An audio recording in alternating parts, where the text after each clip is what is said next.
All right, let's begin with our first big story. Monday was a bloody day for the Islamic Movement of Nigeria, referred to as IMN, when they clashed with police officers in Kano. And members of the movement, better known as Shiites, say 30 of their own sustained injuries and that they're yet to ascertain the number of those killed. Armed policemen blocked us on our way to Zaria. On seeing them, we sent some of our members to the police to know the reason they are on the highways with us. And they instantly started throwing tear gas, using live bullets on us. 30 of our members sustained various degrees of injury. It will be difficult to mention the number of those who lost their lives. The Kano Police Command says 9 persons, among them an officer, were killed. And the State Police Commissioner, Rabi Yusuf, says the violence was started by the Shiites. Combined team of PMF, CTU, SAS, that is Special Anti-Robbery Squad, and conventional police were adequately deployed to ensure peace and safety of the people. In the process, Shia members who were armed with bow and arrows, catapults with mental bolts, cutlasses, and other dangerous weapons attacked the police team, killing 1 policeman and critically injured 1 other. They also snatched an AK-47 rifle from a policeman, which they used in attacking the policemen. However, the AK-47 rifle was later recovered. And the Inspector General of Police, Idris Ibrahim, has justified police action in the Kano face-off. As of early as of yesterday, we've got information that they are trying to block that Kano route, that from Kano to Zaria. And they later assembled in large numbers, and our officers deployed to the place to ensure that they ensure freedom of movement of ordinary Nigerians. They attack our officers, they kill one of our police officers. 1 has sustained a arrow wound on his head. And obviously in that situation, the police officers have responsibility to ensure that they maintain law and order and export orderliness and dog the road, to ensure that there is freedom of movement of Nigerians, and that's what our officers did. My message to them is that all of us should be our brothers' keepers. All of us should appreciate the feeling of others. Every Nigerian has a right that must be protected, and I think that's very, very important. We should ensure that we protect the right of every individual. Right for freedom, right of association, right of movement. All right, on the phone is our Kano State correspondent Ibrahim Isa joining us right now. Ibrahim, good morning. It's good to have you on.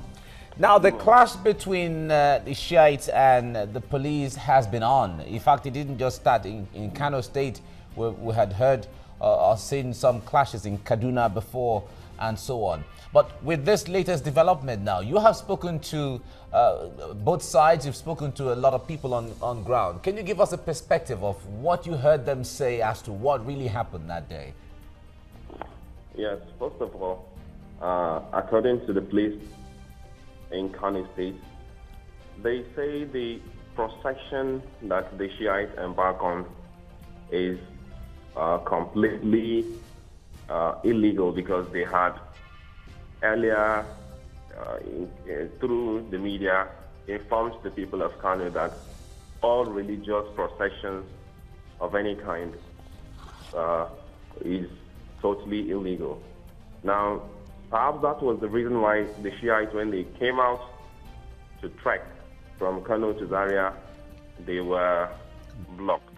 Now, the Shiites, according to them, is that the procession was a peaceful one, and the allegations that have been put by the police that they were not carrying any weapon like bow and arrow and cutlasses that had been said is not true, according to them. But the police on their own side had shown us the bows, the arrows, and the AK-47 rifle that was said to have been seized by the Shiites, which led to the death of one of their police officers and some of the police officers that were also injured as a result of the clash.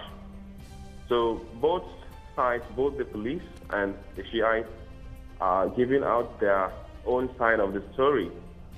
Talking about the number of those injured, the Shiites say they have 30 of their members were injured, and it is actually very difficult for them to ascertain the number of those deceased.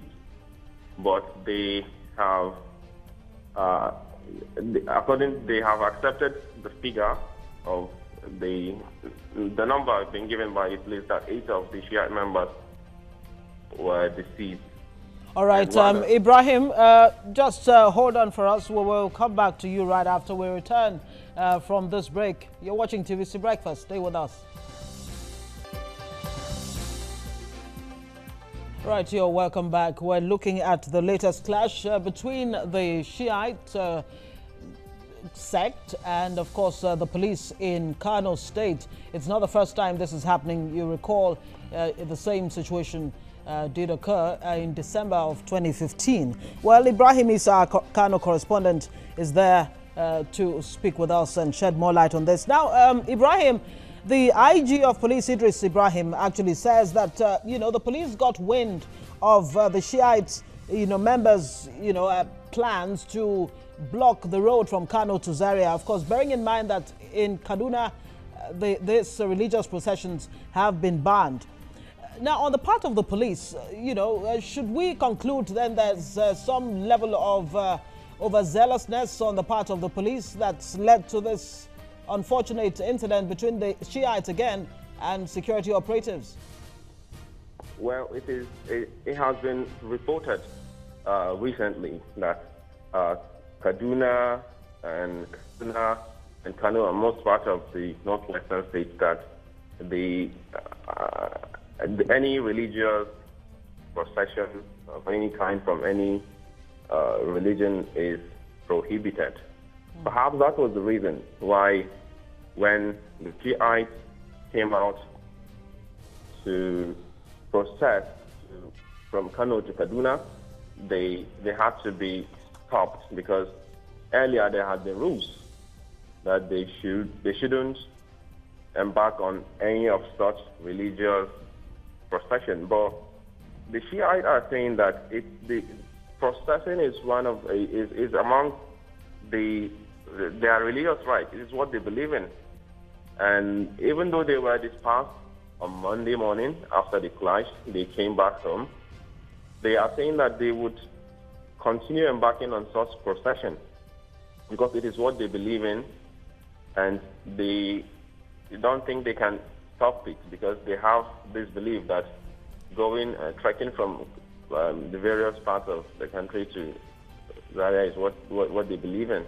It is their belief. So I think that would, as a result, bring about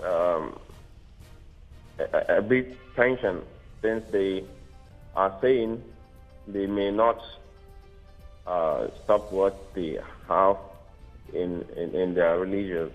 Okay, Ibrahim, we'll come back to you. Just hold on a little bit. Let's give our people, all the viewers, a perspective to this. Now, Shiites make up 10 to 20% of the world Muslim population. The religious sect is dominant in Iraq, Iran, Bahrain, Lebanon, and Azerbaijan. And its members form the second largest sect in Pakistan, in an area known as the Shia Crescent. There are few Shiites in Nigeria, and they are concentrated in the northern state of Kano and Sokoto. Nothing was really known about them in Nigeria until the 1980s, when the head of the Islamic movement of Nigeria, Ibrahim El-Zakzaki, introduced Shia Islam. He gained a following among people disenchanted with the political and religious establishment. Now, in December 2015, a Shiite procession clashed with the Nigerian army, leading to the killing of some members of the group.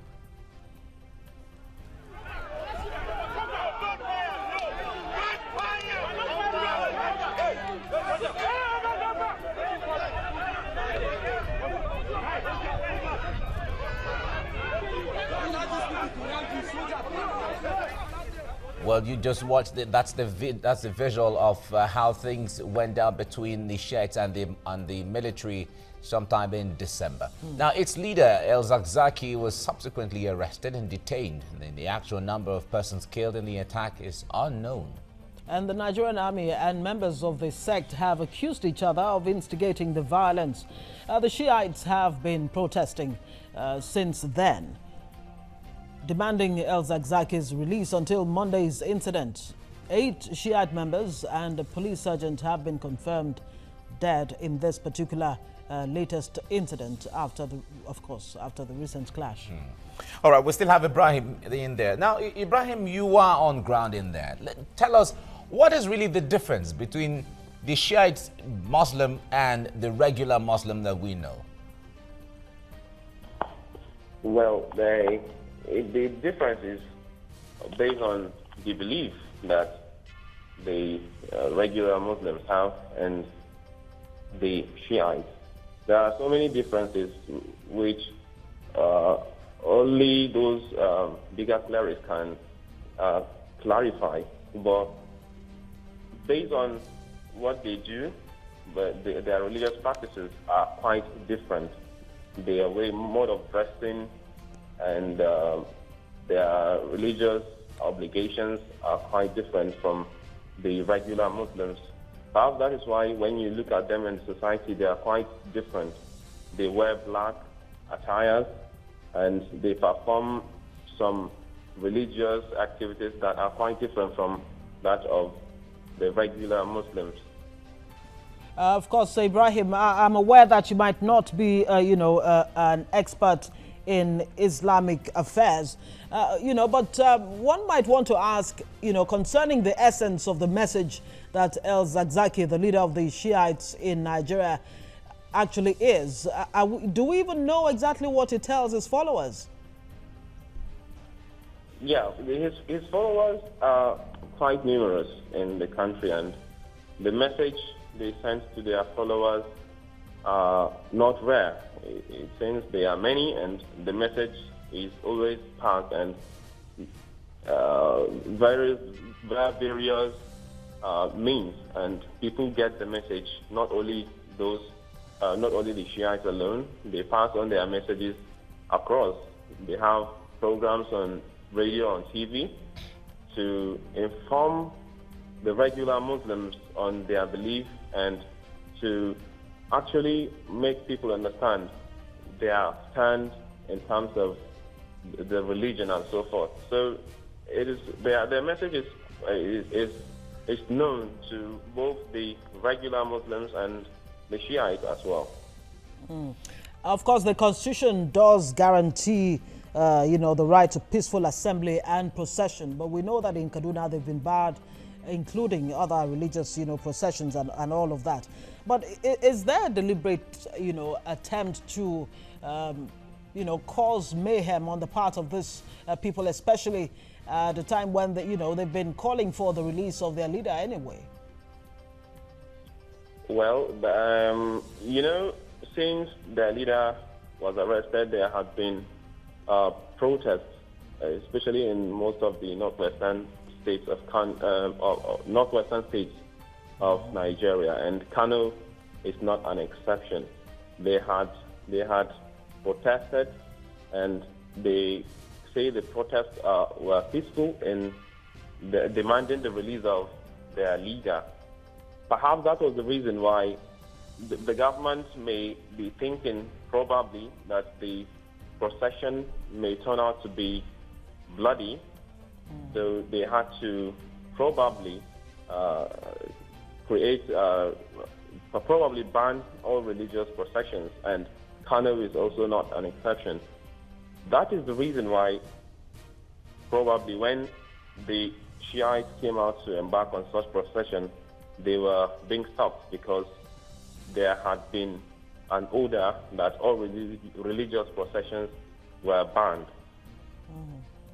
All right, Ibrahim, in Kaduna State, there were reports, not just one, from several media outlets that the activities of the Shiites are a little more radical and a little more extreme when you compare them to the regular Muslims, and thereby not very acceptable to a larger member of the society. In Kano State, has there been any reports of such kind of maybe a little extremity in their activity in Kano? Kano is also like Kaduna. It's like Kaduna, and the Shiite are always the Shiites. Their belief is, they have this belief, and all the Shiite members have the same belief. So the Shiite that is in Kaduna, the one that is in Kaduna, the one that is in Kano, all have they have this same rule they follow according to what they believe in.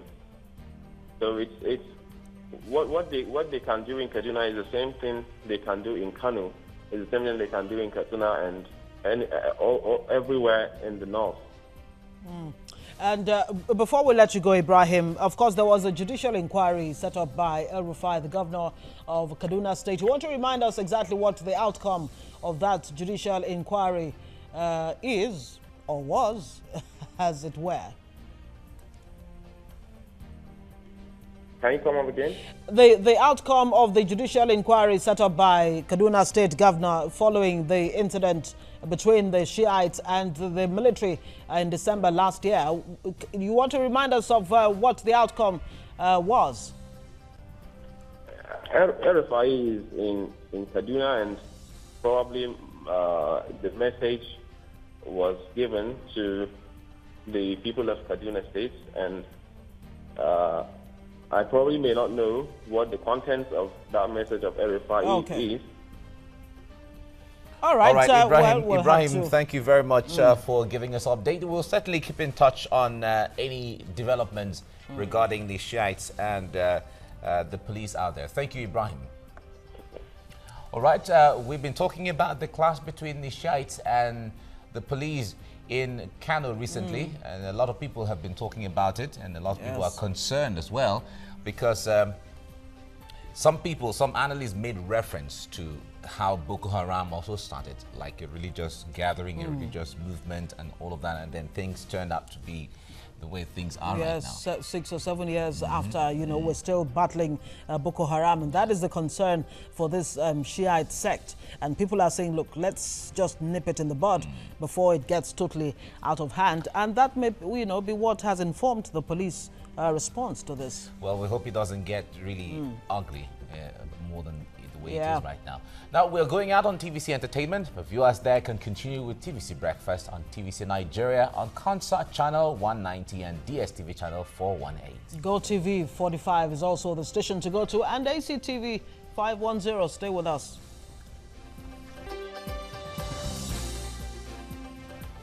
All right, if you're just joining us, you're watching TVC Breakfast, and we're still discussing the clash between the Shiite movement in Nigeria and the police, security, and other security agencies.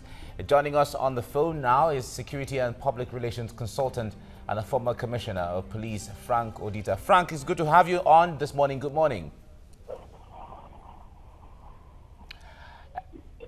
All right, and we also have on Skype a member of the Media Forum. Frank, good morning. Good morning. All right, it's good to have you on right now. You're welcome to the program. Thank you. Okay. Now, besides Frank, we also have the member of the Media Forum of the Islamic Movement, Abdulmumin Giwa. Abdul, good morning. It's good to have you on right now. Good morning. Morning. How are you? Yeah, I'm very fine. All right, let's start with you, Abdulmumin. Yeah, a lot of people don't seem to understand what your movement stands for when it comes to the procession that gives rise to a clash with the police, with a security agency, and then sometimes even members of the society are not very comfortable with the way things go down sometimes. This is not the first time that the movement is clashing with security agencies. Can you give us a perspective as to how your movement operates? Firstly, I would like to correct the impression that it's a clash. We have never clashed before with anybody. All right. Every time anything happens, we're always the victims. We get attacked. That is the issue. This word clash has been used to confuse people because I don't know how it gets out to the public to tell people that some people congregating for a religious particular practice, that maybe does not go down with with somebody, and then the police or whatever attacks him, and then you say they have a clash. How do you have a clash with somebody that is not armed, somebody that is not carrying any weapon or anything? There's no such thing as a clash. We don't clash with anybody. We are victims that are always being attacked. And all right. The security are in position to tell people why they attack us. Okay, I mean, it's interesting to hear you say that the members of your group or your movement were really not armed. But let me ask Frank Odita. Now, when the IG of police says that, you know, the police got wind of a procession and the fact that this sect was going to block the Kano-Kaduna highway, and so, you know, the police had to, you know, make this move to prevent, you know, crisis from occurring. Unfortunately, that is exactly what has happened, and it's led to the death of a policeman and some members of the sect. What do we make of this? Is the police overzealous, or really you can't blame the police for the outcome of this? Can you come again, please? I can't hear you. Oh, that's really unfortunate. What I'm trying to make out is, you know, from the angle of the police, the IGP, Idris Ibrahim, says that the police got wind or heard or got reports of tip-off, you know, that the Muslim sect, this Shiites, were going to carry out this procession, and, well, maybe it was going to be violent or something. We don't know. But what do you make of the police response to this when the Abdul Mumin Giwa, you know, member of the movement, says they were not even armed? Yeah, well, you will appreciate the fact that the police have a responsibility to be proactive in whatever they do. If they have got a wind that the Shia are going to carry out a march or a demonstration, based on previous experiences they have had, it eventually turns violent because there might be the other opposing factions that do not appreciate or are approved of their style of worship and behavior. And the clashes between them and the police in previous years, even the military, has not been anything to be happy about. But if the law of the land needs to be obeyed, and there has been a law that has outlawed the practice or the movement of shirts all around in those areas, they should be obeyed. And if they refuse to obey, of course, naturally, police will not want them to carry on with that. And that is the problem that they have. So if they react like they usually do, then there will be a clash. It is possible that like I watched on television too, I saw that tear gas was used to disperse them, which is the first step. After they've been warned to disperse and they refuse, they will use tear gas. And if they continue to march in their groups and come up to overpower the police due to their large number, then of course, naturally, the police will want to deal with the situation in self-defense. All right, let me come back to Abdul here. Abdul, we hear that there is a ban on any religious processions so far, but your group still went ahead. Isn't that a violation of a standing societal rule or authority? Who is violating the rule now? Is it the person that bans what the Constitution allows you to do, or the person that goes by the Constitution and practices what he does? The Constitution allows us to congregate, to practice our own faith, to associate, and to also express our own views. So, and the issue is that we did not block any road. And in fact, we notified the police that we were coming out. We gave them all that, they are aware. So there is no such thing as violating the law or any kind of a thing. We have the right to worship. We have the right to associate. So how can somebody just come and say he will ban us from doing it? Nobody has that right. You cannot ban another person's religion. You cannot ban him from practicing his religion. And in fact, you can check the video clips, you can check the pictures and everything. We have a lot of them. If you want, we will give you. Nobody occupied any road. Everybody was going by the sidewalk. That was what was happening. This police just came and started tear gassing people. And people went along. They still chased them and went and blocked the front and blocked them, put them in the middle and started shooting them with live rounds. Even those that ran into the bush, they followed them inside and killed them. They went from house to house in the village that they were taking refuge to get them and kill them. At present, they have arrested people that they have packed a lot of people that are injured, that are now presently in Kano in their police headquarters there. No treatment, no medical facility, no nothing. Some of them, we are sure some of them might have died now. More than 100 people have been killed yesterday by the police. And in fact, even the police they are claiming that was killed, they killed him using a friendly bullet. They were the ones that did it. This thing happened in the broad daylight, in the sight of everybody. Everybody saw it. A lot of people, passersby and others. Yes, everybody, but we're told, reports say that, some of your men actually snatched the AK-47, a weapon from a policeman, and used the same weapon to kill a policeman. Reasoning and think, how can somebody that is unarmed, carrying posters and chanting slogans, enter into police, shooting him, to go and collect a gun from the police and shoot the police again, and then for the police to take him? How can that happen? Does it tally with reasoning? All right, Abdul, can you give us an idea? Can you give us an idea, because you were there, what led to the death of a policeman? Yeah, it was a friendly bullet. A lot of people saw it. They shot him themselves. All right, Mr. Frank Odita, what do you make of this situation now that the members of this sect are beginning to see themselves as the victims? Would you say the police is really handling this well, in such a way that, they don't end up, being on the bad side of public perception of police handling? It's already bad, as it were, and now these people are, feeling like victims themselves.